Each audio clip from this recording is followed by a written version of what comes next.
നമ്മളിപ്പോ ഉണ്ടല്ലോ നല്ല ചൂടുകാലമാണെന്ന് എല്ലാവർക്കും അറിയാം. അപ്പൊ ഉണ്ടല്ലോ ചില സമയങ്ങളിൽ എന്ത് പറ്റുന്ന വെച്ചാല് നമ്മുടെ വണ്ടിയുടെ എഞ്ചിൻ ഹീറ്റ് ആയിട്ട് എന്ത് ചെയ്യും, ഈ ഒരു കൂളന്റ് ടാങ്ക് ഉണ്ട്, അതായത് ഇവിടെ നമുക്ക് റേഡിയേറ്ററിന്റെ കൂളന്റ് വരുന്നത് ഇതിലാണ് നമ്മുടെ എഞ്ചിനിലേക്കുള്ള കൂളന്റ് സപ്ലൈ ചെയ്യണ വാൽവ് വരുന്ന ഇവിടെയാണ്.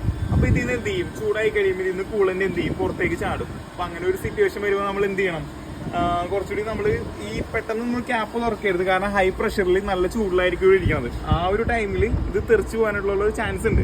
അപ്പോൾ നമ്മൾ മാക്സിമം എന്ത് ചെയ്യണം, എന്തെങ്കിലും ഇപ്പോൾ ഒരു വണ്ടി ഒന്ന് നോർമലി കൂളാവാനായിട്ടുള്ളൊരു ടൈം കൊടുത്തു കഴിഞ്ഞതിന് ശേഷം എന്തെങ്കിലും ഒരു തുണി ഉപയോഗിച്ചിട്ട് കോട്ടൺ വേസ്റ്റ് ഉപയോഗിച്ച് നമുക്ക് എന്ത് ചെയ്യാം, ക്യാപ്പ് തുറന്നതിന് ശേഷം നമുക്ക് എന്ത് ചെയ്യാം, കൂളന്റ് തന്നെ ഫില്ല് ചെയ്യാനായിട്ട് എന്ത് ചെയ്യാം, നിങ്ങൾ മാക്സിമം ട്രൈ ചെയ്യും. ഒരിക്കലും എന്ത് ചെയ്യരുത്, നമ്മൾ ഇതുപോലത്തെ ഉള്ളൊരു വെള്ളം, നോർമൽ വെള്ളം ചെയ്യരുത്, ഒരിക്കലും ഫില്ല് ചെയ്യരുത്. അങ്ങനെ ഫില്ല് ചെയ്ത് കഴിഞ്ഞാൽ എഞ്ചിനിലേക്ക് പോകണ കാരണം എഞ്ചിനിൽ വെച്ചിട്ട് നോർമൽ കൂളന്റിന് ആ ഒരു ബോയിലിംഗ് പ്രോപ്പർട്ടി ഒന്നും ഇതിനില്ല. പെട്ടെന്ന് ബോയിലായിട്ട് അത് ചിലപ്പോൾ വേപ്പറൈസ് ചെയ്ത് സ്റ്റീമായി കൊറോഷന് കാരണമാകാനും ചാൻസ് ഉണ്ട്. അങ്ങനത്തെ ഒരുപാട് പ്രശ്നങ്ങൾ വരും. അപ്പോൾ മാക്സിമം നിങ്ങൾ എന്ത് ചെയ്യുക, കൂളന്റ് തന്നെ ഫില്ല് ചെയ്യാനായിട്ട് എന്ത് ചെയ്യുക, ശ്രമിക്കുക. Okay, thank you.